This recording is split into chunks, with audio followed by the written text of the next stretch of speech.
சமக்ர சிக்ஷா திட்டம் எந்த ஆண்டு தொடங்கப்பட்டது? 2018. இந்தியாவின் முதல் இருவாட்சி பறவைகள் பாதுகாப்பு மையம் எங்கு அமைக்கப்பட உள்ளது? ஆனைமலை. சென்னை உயர்நீதிமன்றத்தின் எத்தனையாவது தலைமை நீதிபதியாக MM ஸ்ரீவாஸ்தவா பொறுப்பேற்றுள்ளார்? 36வது. அண்மையில் எந்த மாநிலத்தின் முன்னாள் முதல்வர் அச்சுதானந்தன் காலமானார்? கேரளா. 11வது செஸ் உலகக்கோப்பை போட்டியில் எந்த நாட்டில் நடைபெற உள்ளது? இந்தியா. 2025-26 நிதியாண்டில் சுய உதவிக்குழு மகளிருக்கு எத்தனை கோடி வங்கி கடன் இணைப்பு வழங்க அறிவிக்கப்பட்டுள்ளது? ரூபாய் 37,000 கோடி. தேசிய கொடி தினம் எந்த நாளில் அனுசரிக்கப்படுகிறது? ஜூலை 22. உயர்நீதிமன்ற நீதிபதிகளின் பதவி நீக்க தீர்மானம் குறித்து கூறும் சட்டப்பிரிவு எது? சட்டப்பிரிவு 124, 217 மற்றும் 218. தனிநபர் வருமானத்தில் தமிழ்நாடு எத்தனையாவது இடத்தை பிடித்துள்ளது? 2ஆம் இடம். நிசார் செயற்கைக்கோள் எந்த ராக்கெட் மூலம் விண்ணில் செலுத்தப்பட்டது? GSLV F-16. குடியரசு துணைத் தலைவர் பதவியிடம் காலியாக நேரிட்டால் கூடிய விரைவில் அந்த இடத்தை நிரப்புவதற்கான தேர்தல் நடத்தப்பட வேண்டும் என்று கூறும் அரசியலமைப்பு சட்டப்பிரிவு எது? சட்டப்பிரிவு 68(2). ராஜேந்திர சோழன் பிறந்த தினம் எந்த ஆண்டு அரசு விழாவாக அறிவிக்கப்பட்டது? 2021. யுனெஸ்கோவிலிருந்து மீண்டும் வெளியேறுவதாக எந்த நாடு அறிவித்துள்ளது? அமெரிக்கா. தற்போது இந்திய விமானப்படையில் ஓய்வு பெற உள்ள MiG-21 போர் விமானங்கள் எந்த நாட்டின் தயாரிப்பு? ரஷ்யா. இராணுவத்திற்காக அப்பாச்சி ஹெலிகாப்டர்களை வாங்க இந்தியா எந்த நாட்டுடன் ஒப்பந்தம் மேற்கொண்டுள்ளது? அமெரிக்கா. தேசிய ஊரக வேலைவாய்ப்பு உறுதி திட்டம் எந்த ஆண்டு தொடங்கப்பட்டது? 2006. பிரதமரின் மத்ஸ்ய சம்பதா யோஜனா திட்டம் எந்த துறையின் கீழ் செயல்படுத்தப்படுகிறது? மீன்வளத்துறை. மாற்றுத்திறனாளிகள் உரிமைகள் சட்டம் எந்த ஆண்டு இயற்றப்பட்டது? 2016. இந்திய குடிமகனாக இருந்து 18 வயது குறையாத அனைவரும் வாக்களிக்கலாம் என்று கூறும் அரசமைப்பு சட்டப்பிரிவு எது? அரசமைப்பு சட்டப்பிரிவு 326. இணைய குற்றவாளிகள் மற்றும் அவர்களின் இடங்களை அடையாளம் காணும் வகையில் அறிமுகப்படுத்தப்பட்ட செயலி எது? பிரதிபிம்பம். பாகிஸ்தான் எல்லையில் புதிதாக ட்ரோன் எதிர்ப்பு படையை எந்த படை தொடங்குகிறது? BSF. இந்தியாவிலேயே முதல் முறையாக சுரங்க சுற்றுலா திட்டம் எந்த மாநிலத்தில் தொடங்கப்படுகிறது? ஜார்க்கண்ட்.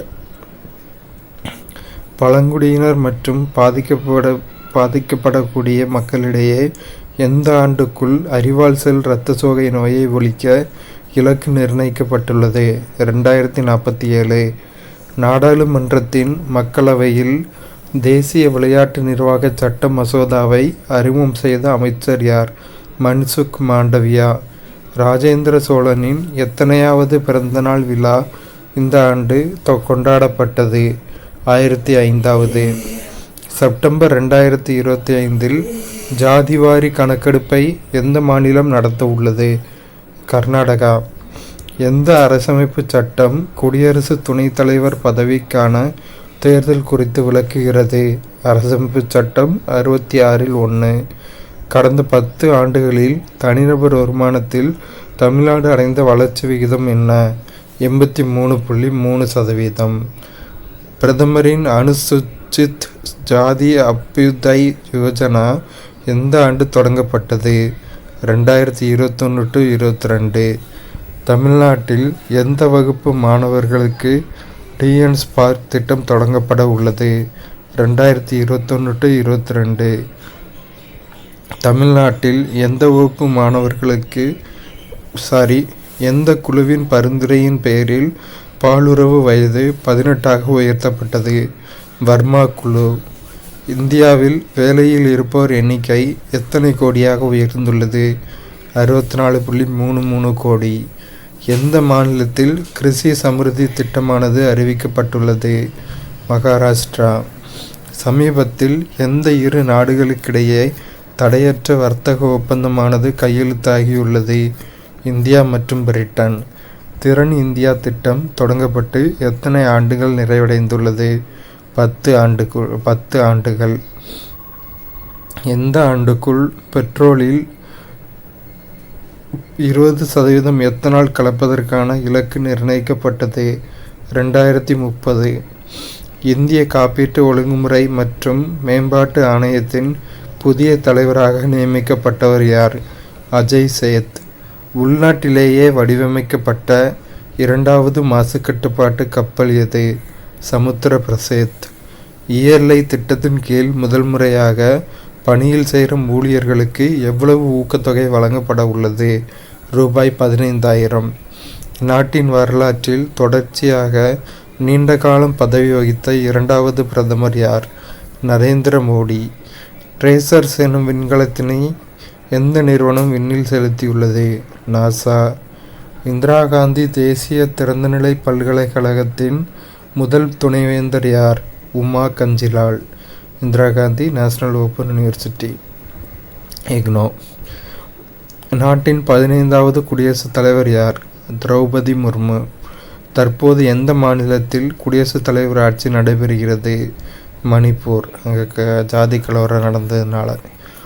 துல்லிய தாக்குதல் நடத்த உதவும் ரேடார்களை கொள்முதல் செய்ய எந்த நிறுவனத்துடன் ஒப்பந்தம் மேற்கொள்ளப்பட்டுள்ளது? பாரத் எலக்ட்ரானிக்ஸ். ட்ரோன் மூலம் இலக்குகளை பின்தொடர்ந்து சென்று தாக்கும் ஏவுகணை சோதனையானது எங்கு மேற்கொள்ளப்பட்டது? ஆந்திரா. பாலஸ்தீனத்தை தனி நாடாக அங்கீகரிப்பதாக அறிவித்துள்ள நாடு எது? பிரான்ஸ். எந்த நாட்டுக்கு ரூபாய் 4,580 கோடி கடன் வழங்க இந்தியா தீர்மானித்துள்ளது? மாலத்தீவு. அம்ரித் பாரத் நிலைய திட்டம் எந்த ஆண்டு தொடங்கப்பட்டது? 2022. ஸோ இந்த வாரம் கரண்ட் அஃபேர்ஸ் கொஸ்டின் முடிஞ்சு.